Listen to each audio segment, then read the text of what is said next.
మనోళ్ళు సూటి పెట్టిన బాంబులన్నీ డైరెక్ట్ పోయి పాకిస్తాన్ వాళ్ళ మీద పడ్డాయి. కానీ పాకిస్తాన్ వాళ్ళు మన మీద వేసిన బాంబులన్నీ గాలనే వేలిపోయినాయి. అది మన ఆర్మీ జవాన్ల సత్తా. వాళ్ళు దూరంకెంచి కొట్టనీకే చూస్తే మనోళ్ళు వాళ్ళ గుండెల మీద కూసొని కొట్టొచ్చిర్రు. అందుకే పాలి దేశపోళ్ళు మన మీద గట్టినే పగబెట్టుకున్నారట. అన్నిటికి మించి మళ్ళోసారి మన మీద హమ్లా చేయనికే చూస్తున్నారట. పాకిస్తాన్ వాళ్ళకు ఉగ్రవాదులకు మనోళ్లకు ఎదురుంగా వచ్చి కొట్లాడే ధైర్యం లేదు. ఒకవేళ వాళ్ళు ఎదురుంగా వచ్చి కలవడదామని చూసినా మనోళ్ళు ఉరికిచ్చి కొడతారు. ఇప్పటికే మనోళ్ళ బలం ఏంటిదో వాళ్ళకు మంచిగా సమజయింది. అందుకే మళ్ళోసారి దొంగ దెబ్బ తీద్దామని గట్టిగానే ప్లానింగులు వేస్తున్నారట.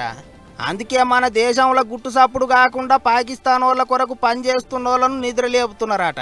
గా ముచ్చట మనోళ్ళు ముందుగానే పసిగట్టిండ్రు కాబట్టి పాకిస్తాన్ వాళ్ళ కోసం పనిచేస్తున్న బద్మాషిగాళ్ళందరినీ దొరకబడుతున్నారు. గిట్లనే గా యూట్యూబ్ వీడియోలు చేసే జ్యోతి అనే ఆమెను లోపటేసిండ్రు. ఇంకో 5-6 మందిని అరెస్ట్ చేసిండ్రు.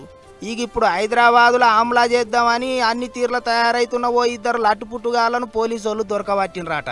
విజయనగరం జిల్లాలో ఉండే సిరాజ్ అనేటోడు, సికింద్రాబాద్ బోయిగూడలో ఉండే సయ్యద్ సమీర్ ఇద్దరిని దొరకబట్టిండ్రు పోలీసు వాళ్ళు. బాంబులు తయారు చేయడానికి అమ్మోనియం ఓటి కొన్నారట. దాన్ని బట్టి పోలీసు వాళ్ళు ఓ కంట కనిపెట్టి ఇద్దరిని లోపటేసిండ్రని చెప్తున్నారు.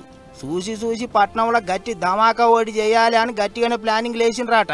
ముందే దొరికిండ్రు కాబట్టి అందరు బచాయించిండ్రు, లేకపోతే ఏమయ్యేదో.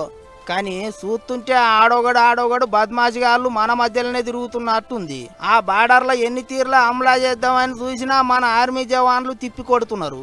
అందుకే గిట్లా పబ్లిక్ నడమ తిరుగుకుంటా పరిశాన్ చేయాలని చూస్తున్నారట. మన దేశంలో వండుకుంటా మన ఉప్పు తినుకుంటా మన మీదనే ఈసంగా అక్కుతున్నారు. వాళ్ళేం మనసులో ఏమో ఇంకెంతమంది ఎక్కడెక్కడ నక్కల తీరుగా నక్కిండ్రో అనుకుంటారు పబ్లిక్. వాళ్ళను కూడా దొరకబట్టి మైల పొల్లు తీయాలి అని కోపానికి వస్తున్నారు.